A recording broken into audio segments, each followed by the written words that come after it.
Straight ahead on 12 News, classroom on the cutting edge. Golden Valley fourth graders see technology up close from the people who benefit from it.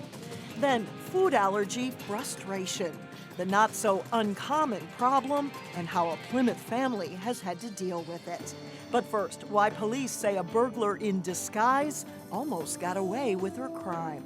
12 News starts right now. Brooklyn Center police say she dressed like a nurse but acted like a thief. Hello, I'm Alexandra Renslow. And I'm Mike Johnson. 26-year-old Shanielle Younger of Minneapolis is behind bars for allegedly stealing from residents at Earl Brown Terrace Senior Living Facility. But this was not a typical burglary. Renee Bonneau joins us now with more on how she managed to sneak past security. Renee? Mike and Alex, as far as police know, Younger never worked at Earl Brown Terrace, nor did she know anybody who lived there. But no one questioned her when she walked into the apartment complex on the afternoon of November 2nd. The information we got was that she was wearing kind of medical scrubs, kind of similar to what a nurse may wear, which is not uncommon in that complex. A lot of assisted living care facilities such as that. So she tried to blend in as she walked by.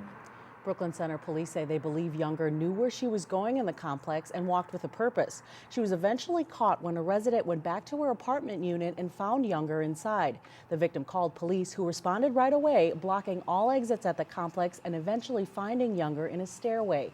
Police say they found stolen items, including a cell phone, checkbook, and credit cards in Younger's pockets.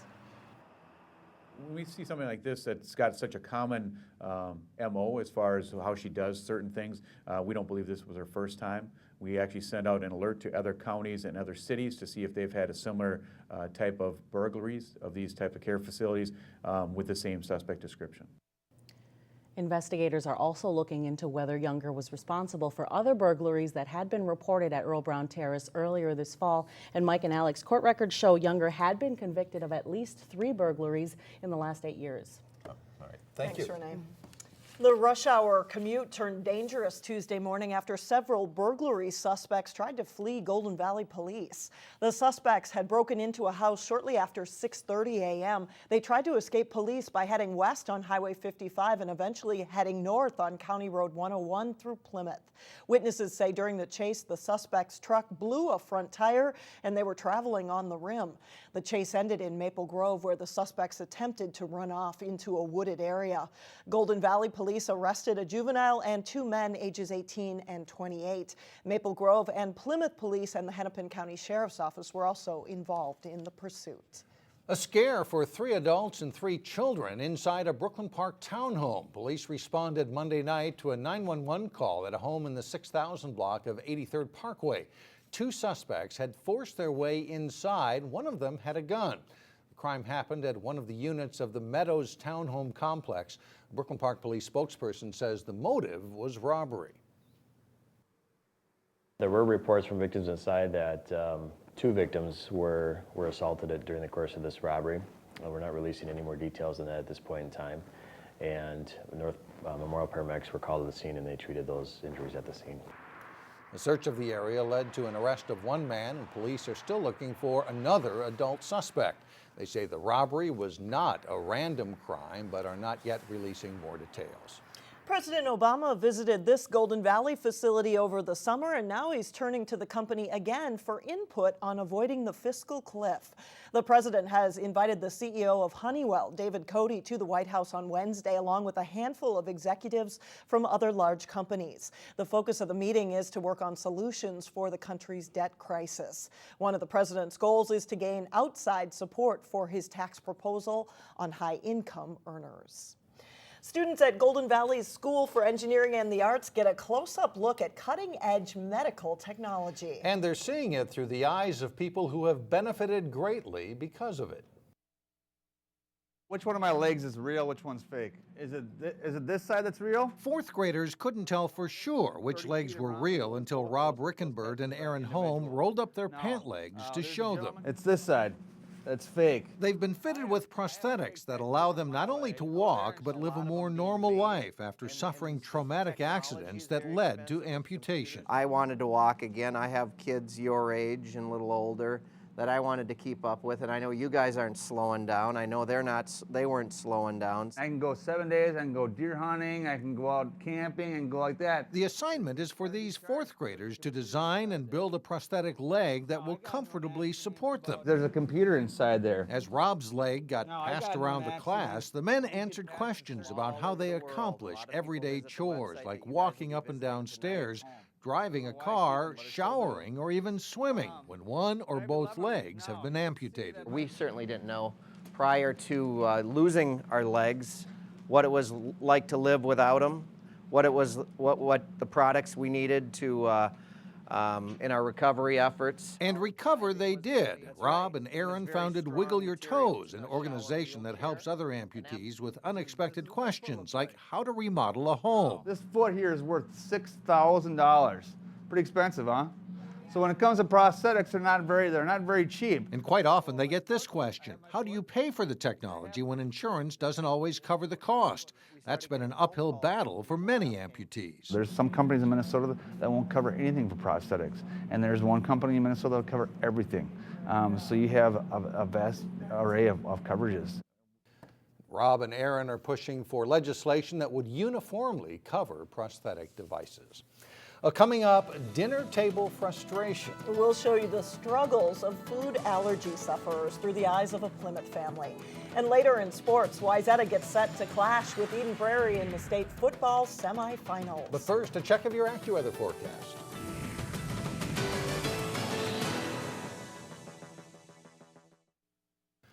For families living with food allergies, it can be a struggle learning how to manage what to eat and what to avoid. Allergic reactions to food can include breaking out in hives, nausea, vomiting, and asthma attacks. In today's Health Check, Delane Cleveland has some help for food allergy sufferers, plus some things that non-allergy sufferers should know too.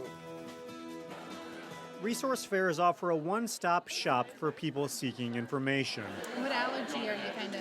But this particular fair is geared toward one very specific audience. I have a peanut allergy myself. They're allergic to peanuts, milk, soy, eggs, beef, and pork. We found out about milk and peanut at age 6 months.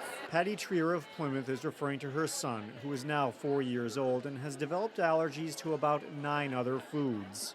So we came here to look for some more resources and food products that he could have. It's always a challenge to find things that he can eat. This resource fair is one of the ways the Food Allergy Support Group of Minnesota has tried to make life easier for food allergy sufferers. Food allergies are more prevalent than they were just a decade ago. They're often misunderstood. And a venue like this or an event like this enables people to get together with other people affected by the same allergies and experiences. Allergy doctors say that 8% of children and 3% of adults suffer from food allergies, which can make life frustrating for families. And so they have to constantly be vigilant in terms of the foods they buy at the grocery store, the meals they order at the restaurant, and it becomes a full-time job for the parents. It's a story that's all too familiar with Patty, who's had to make significant life adjustments to accommodate her son. Oh my gosh, huge. We don't go out for dinner a lot. If we do, we bring his food. So it's just a lot of more extra preparation. Patty hopes her family's story will help increase empathy for food allergy sufferers. Just awareness from other parents and schools and teachers so that they can keep our children safe and they can have a fun life just like everybody else. For Health Check, Delane Cleveland, 12 News.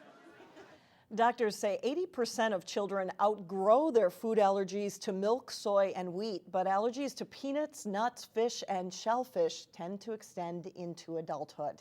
For more information on the Food Allergy Support Group, you can check out our website. It's 12.tv. Still ahead, a Black Friday type shopping event with a thrifty appeal in Maple Grove. But first in sports, the Champlin Park girls hockey team gets set to take the ice for their first game of the season. John Jacobson is in next. John Jacobson with sports. We've seen these two teams somewhere before, I think, right? Often, yeah. A lot of times in the playoffs, and we'll see it again this Friday. It is a clash of the Titans this week in Class 6A football as Wayzata meets Eden Prairie in a rematch of last year's Prep Bowl championship in the old Class 5A. As Jay Wilcox reports, the Trojans are ready for the latest in a line of big games. 6A, and how how it's all going to shape up. It allowed. It wasn't all fun and games in Wayzata's quarterfinal win against Eastview. A lightning interception return for a touchdown on the first play from scrimmage was a shocker, but the Trojans quickly bounced back. Playing in the Lake Conference helped to prepare them for some adversity. Yeah, I think definitely playing in the conference we do prepares us for the fact that things aren't all going to go our way. And as a result, I think our players are used to, or they just kind of expect there are going to be bumpy parts in the road. And when you get to the playoffs, you know you're playing a good team, so there will be bumpy parts. So I think we're well prepared for this time of the year. Like in many of their games this fall, special teams played a big role in the Eastview win with a blocked punt plus Jeff Borchardt's kickoff return for a touchdown. I think we've really emphasized our special teams this year. We've put a lot of work into them. We have a lot of great players on them that normally don't play on the offense or defense starting, but they found their way to help out the team, and their efforts that they put into special teams are really helping the team. And for us this year, it's been a lot of our big plays, whether it's punt returns, kick returns, punt blocks, field goals, extra points, to the point that, a lot of times it's the difference between playing one more week or maybe going home. So, it's paid big dividends for us. The Trojans shut out Eden Prairie 16-0 in the regular season finale. They hope to match the intensity they played with that night. We flew around, we swarmed the ball, and that was the best job of each individual doing their job. So if we do that again, I think we can come out the win again. It's two heavyweights going at it this week. Wayzata's ready to roll. Jay Wilcox, 12 Sports. The Trojans and the Eagles kick off at 7 o'clock Friday night at the Metrodome. Lakeville North and Rosemont play in the other Class 6A semifinal on Thursday night. Local girls hockey teams are getting their season started. The Champlin Park Rebels have high hopes as they head into Tuesday night's season opener. The Rebels, seen here scrimmaging Rogers, host North Metro tonight. Champlin Park finished right at the 500 mark last season and went 7-11 in the Northwest Suburban. That was a step forward from the year before, and with a lot of returning players, they expect to improve again this winter. Yeah, my sophomore year, we didn't do as well. Our junior year, we kept getting better. We had a way better season. We won a lot more games, and this year we just hope we break that school record and just keep continuing and winning games and doing great. We had some big wins last year at Centennial for the first time ever. We had a win down at Eden Prairie last year. So I think the kids just feel like they've taken that next step, that they can beat quality teams, and now it's just to continue to do it night in and night out. The Rebels have some good scorers back among an experienced crop of returning forwards. Haley Adair and Leah Elledge form a great duo on the first line. There isn't nearly as much experience on defense, where Courtney Potter leads the way. The Rebels have some good goals in mind. I definitely see us in the top 3 in the conference, maybe even first or second. I'm pretty confident in that. I think we'll have a good season. I'm excited to see what happens. I think going into it, a good season for us would just be to come out of here and beat the school record of wins, which I believe is about 12 or 13 games. And I think it's possible for us this year, absolutely. We'll have highlights of the Champlin Park North Metro game Wednesday at 4 on 12 News. The state girls swimming and diving meet starts Thursday at the University of Minnesota Aquatic Center. One of the favorites in the Class AA diving competition is Maple Grove's Lexi Tenenbaum. Jason Melillo profiled Lexi for this week's Sports Jam show. Here's a clip from that story. Tenenbaum is the top-ranked diver in the state, and last weekend easily won the Section 8 AA title, earning her a shot at the state title this weekend. I feel like I had a really great start to the season, and it hasn't been totally amazing throughout the whole season, but I've been having peaks here and there, but I haven't had my full potential peak yet, which is kind of cool. But I feel like I've been doing really good this season. Tenenbaum has been diving for the Crimson varsity since her freshman year and has steadily improved. Every year I strive to do harder dives. I never want to stop learning more dives. A gymnastics background gave Tenenbaum the physical skills to become a good diver, but she had to work to find the right mentality to be successful. The biggest challenge was Tenenbaum's intense competitiveness, which sometimes affected her diving. You can watch the rest of Lexi's story and much more on this week's Sports Jam. Watch it through Wednesday here on Channel 12. And let's look at sports for today. All right, thanks a lot, You're welcome. Well, listen up, bargain shoppers. The biggest consignment sale of the season has arrived. We'll take you to Maple Grove for a preview next. It is that time of year when shoppers start making their list and checking it twice. And there is a chance to add a personal touch to the holidays and support a worthy cause at the same time. At Courage Center in Golden Valley, you'll find Courage cards for sale again this year. The proceeds benefit Courage Center programs, which help children and adults with disabilities. The cards feature all kinds of original artwork. We recruit artists from all around the country, especially in Minnesota, and we recruit artists from all abilities. So artists with a disability, able-bodied artists, and they submit artwork, holiday designs for the Courage cards. In fact, there are about 40 new designs this year. Besides the Courage Center in Golden Valley, Courage cards are also available at Lund's and Byerly's grocery stores. Finally, garage sale season may have come and gone this year, but bargain hunters take note. A mega consignment sale is about to get started. It's for thrifty moms looking to bag a deal and perhaps even come home with a little extra cash. It'll be kind of like Black Friday a week before Thanksgiving. It has all the makings of a Black Friday sale, racks of deals on kids' clothing, and last-minute arranging before the doors open Wednesday. This is our biggest sale in the Twin Cities. It's the Maple Grove sale. We've got 700 moms signed up. Right now they're bringing their carloads, their minivans full of everything for their kids, new and gently used. More than 80,000 kids and maternity items fill this former Gander Mountain store in Maple Grove for this 5-day, twice-a-year consignment sale called Just Between Friends. Moms sign up online. They do all the tagging, set their own prices online, and then they earn a percentage. The moms earn 65 or 70%. Katie Saunders and her sister own this event, and they're expecting close to 5,000 shoppers this week. Think moms like Jessica Schaefer. I think it's a wonderful, wonderful thing. Schaefer sells items each year at the fall and spring events, but she also buys discounted items for her kids, so she might break even.